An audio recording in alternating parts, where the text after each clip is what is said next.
Come on over, ladies. One of you on one side and then one of you here.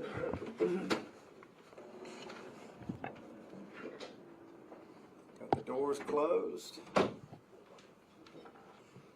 guys all up and running? Yes, sir. Okay, they're coming in the back. Let's give them a few more seconds. You're all here today for a specific reason.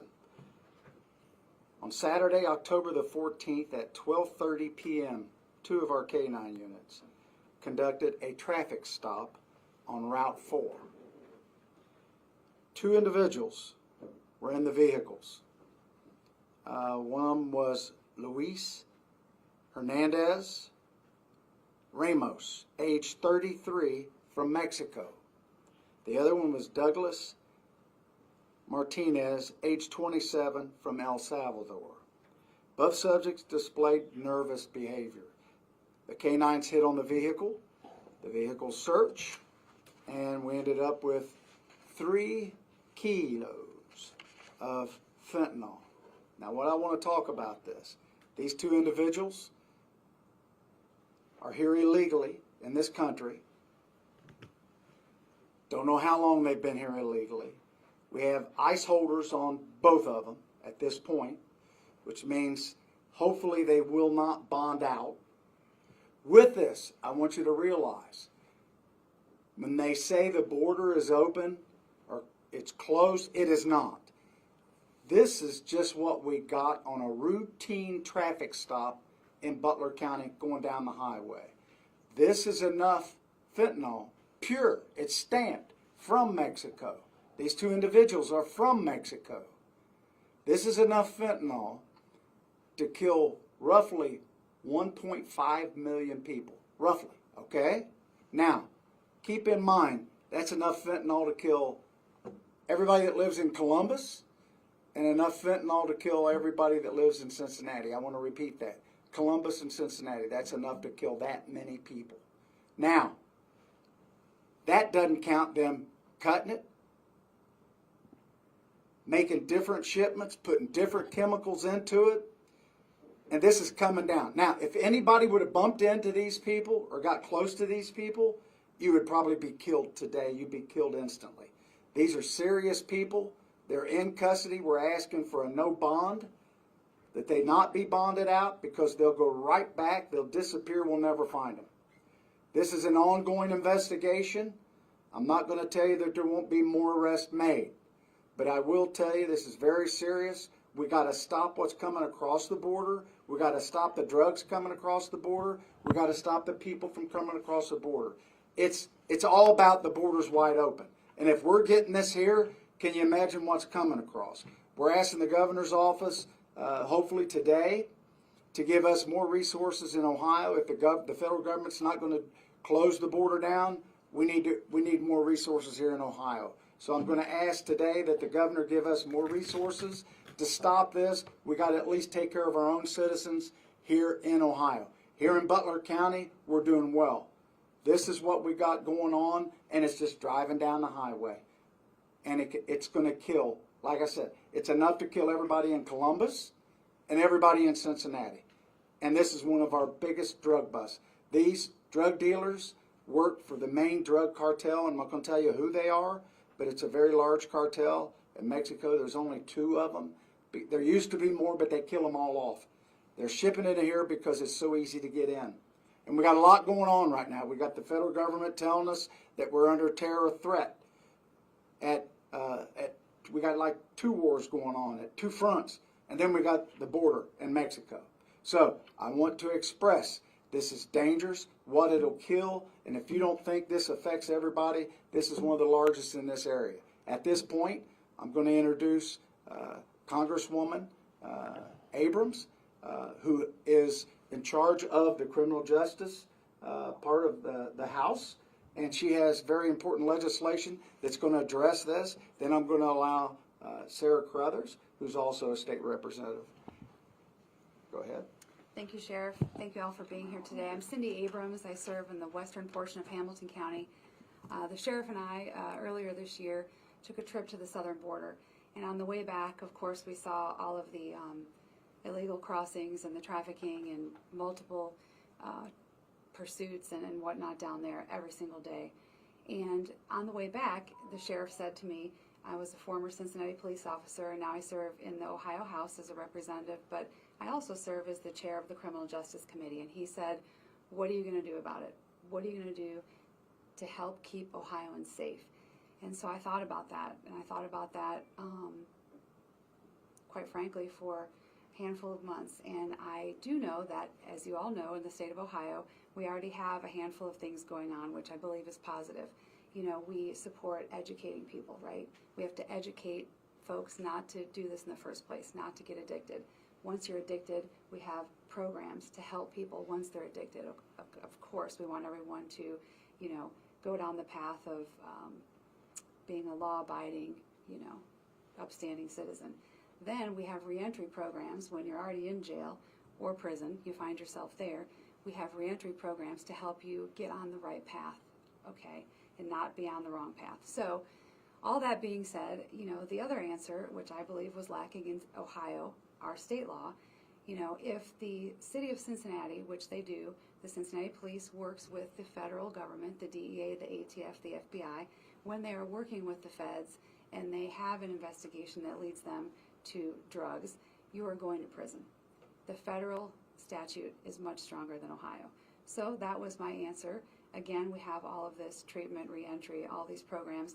So we are going to ramp up penalties with House Bill 230 for drug traffickers and human traffickers. We're ramping up our penalties. If you are the drug trafficker that sells this fentanyl to someone that kills them, you are going to do a minimum of 5 years. It has a 5-year specification in the bill. 5 years in prison here in Ohio. And before anybody asks, these drug traffickers know damn well what they're selling. They know damn well it's fentanyl. And it's killing Ohioans, and it's heartbreaking. So that's what House Bill 230 does. I'm the sponsor, Representative Carruthers here. We are obviously neighbors with Hamilton and Butler County. So I will turn it over to Representative Carruthers. Thank you, Representative Abrams. We are neighbors, we're friends, we're colleagues, and we fight the good fight together. First of all, I want to thank the sheriff, and I want to thank our K-9 unit and all of the people out there fighting with us. You guys do the good fight. Thank you. Thank you for making that stop. Our K-9 is incredible, and I love those animals. They can sniff out anything, thank God. I want you to imagine, if you will, you're a mother and you're driving down the road and you accidentally hit the car that had that in there. You don't really think these people are going to be kind to you. This is a problem. We need to close the border. I don't care what it takes. I don't care how many of you get in touch with your administration, you need to do it. Right now, we are in a terrible situation. Yes, I co-sponsored this bill, and it's a great bill. And we need higher penalties for so much. We've got so many problems. And we need these people in jails and in penitentiaries. We need that. Representative Abrams has seen these problems, and she knows, and the sheriff knows full well. We have people coming in from all over the world right now in this border, and it's terrifying. We know that. You know that. We're seeing it. We obviously have a drug problem. Everybody in this room knows at least one person that has been touched by this problem. I would guarantee it. So please, put the pressure on with us, because this has to stop. This has to stop. We have a war on two fronts right now.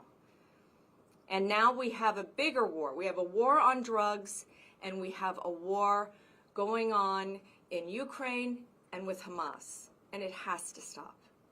Thank you. Basically, at this point, I wanted to bring these two representatives in because of the bill they're sponsoring. We can't do it without their help from Columbus, and we're pretty fortunate that they border this area. Sarah is right here, and Ms. Abrams is right next to us. Again, we're going to take any questions. This investigation's ongoing. We're also, I want to take the opportunity to point out that if you're a drug dealer and you're hauling this stuff around, if you have competitors that are your competitors, give us a call. You don't have to use violence to get rid of them. Give us a call. We'll take care of it for you. Give us a call. We'll take care of your competition. All you got to do, you don't have to give your name. Just give us a call. And to the drug lords and the drug kingpins in Mexico, thank you for bringing your drugs here to the Butler County Sheriff's Office. Thank you. And for bringing us 2 of your couriers. Thank you. We appreciate it. We will take care of them for you. Any questions that you have at this point? Sheriff Jones, you mentioned asking the governor for more resources. What type of resources are you talking about? Question was, and I'm going to ask the governor today for more resources, more personnel, more money, and to secure our state of Ohio, we need resources, we need help, because we can't depend on the federal government to do it from that end, so we got to do it from within. We need all the help, we need the grants, we need the money to pay people to keep this stuff out of our communities. That's what I mean. I'm going to do that today. I would send one to Biden, but I don't know that it'll do any good, but we'll probably send one to the president anyway. Next question. Go ahead. Do you know if this was targeted for Butler County or just passing through? I can't give you that information. Okay. I do know, but I'm not going to tell you. Okay, can you give us another timeline? What highway? I don't know if you said what highway it was. I said Route 4. Or Route 4? Route 4. How are you tipped off to this? It was a routine stop. Traffic stop? Traffic stop. We have our K9s, 2 K9s assigned to the highways, and in the Butler County, they made a routine traffic stop. Boom. And the dogs hit on the car, gave us reasonable suspicion or probable cause to do a search. Was it for speeding, running a red light? I don't have that Okay. information right here in front of me. Right. But they were stopped. The drugs was in the car. It was a good stop. And they're with ICE holders right now.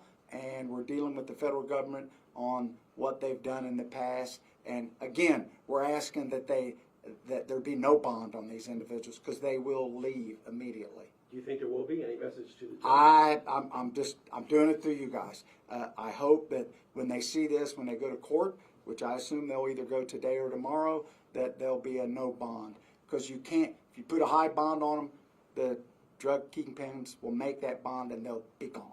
And ICE agents will be here if they do bond out, or? ICE agents got a holder on them right now, so they can't go anywhere until ICE releases them. Any other questions? When you talk about that you want additional resources for the state of Ohio, do you have any estimate for when you get a catch like this, how much is not being caught? What percentage of? I don't have it in front of me. I would just have to assume that it's so tiny what we're catching. So tiny. This is just one car stop. And on Route 4. So the United States is a big place. And I-75 is a big place. So I could only imagine we're not getting probably 5%, 3%. When I go to these training sessions, it's a tiny percent. And not only it's being trafficked by vehicles, it's being mailed into this country, and the Postal Service doesn't have enough resources to stop it. And I was told we're only stopping like 3%, and it's coming through the mail. It's terrible. We're a user country. It's coming here. This stuff, don't forget, comes from China to Mexico. From Mexico, it comes into the United States. I'm not making that up. That's factual. The Mexicans can't not make this without the Chinese shipping what is needed to make this to Mexico to bring it back in. I will tell you this, the Chinese have a safe house in every state in the United States. In every state in the United States. So, we're fools to think that we're knocking this in the head and we're at like 80 or 90%. But be careful when you come through Butler County because we're putting resources on it and we're going to work it as hard as we can. We need to work it for the whole state, and that's what I mean. We're not catching much of it, my friend. It's sad. 76% of all the illegal drugs in the world comes to the United States. We're a user country. So remember in school, those of you that can remember back that far, look, supply and demand. If the supply is there, it will find a way to get here. And right now it's coming in through the border, through the Chinese, and there's 160 countries that are shipping people in through the Mexican border. 160 countries. It's just not Mexico. Everybody from Mexico that's just about wanted to come here is already here. 160 different countries, to include terrorist organizations, the Chinese. Today, I think yesterday, they apprehended people that were on the terrorist watch list. I think there was 5 of them. That's just what they caught. So they're here. We're being told by the FBI that to be on the lookout for people that are copycats or people that are indoctrinated to blow us up and do harm to us. So this is just a small percent of what's out there. Do you have a street value on this? Yeah, we're looking at close to $500,000. Was there any weapons in the car, any resistance? I don't have that information up here in front of me right now. Naturally, they're not talking, and I understand. Any other questions? Only other question I have is you said that it's one of 2 major cartels in Mexico, but you're hesitant to mention which one it is. I'm not hesitant. I don't want to mispronounce it, but I'll get you that information. How's that? Okay. It's hard enough for me to pronounce these names. And I didn't do a real good job, but I've done the best I can. But you'll have their names when you leave in writing, and we'll get you there's only 2 cartels. There used to be more, but there's only 2 because they kill each other off. So it's a very corrupt country, and the United States is so busy doing other things, but we're not securing the border. We've been to the border. It's not secure. I promise you it's not secure. Don't have to make that up. This shows you. And their soldiers are coming in freely with this poison. It's stamped, it's marked in Mexico. These 2 individuals from Mexico. That ends the press conference at this time. See that they get what they need. Okay? Thank you very much. Ladies, we'll go back out this way. Thanks, sir. Yeah. Thank you, guys. Good to see y'all. Before you guys tear this down, I want to come back in, and I want the state reps to get a closer look at it, okay? To the guys in the back. Jeff, can we see the marks on there? Are there actually Yeah, marks you on said there? this is a stamp.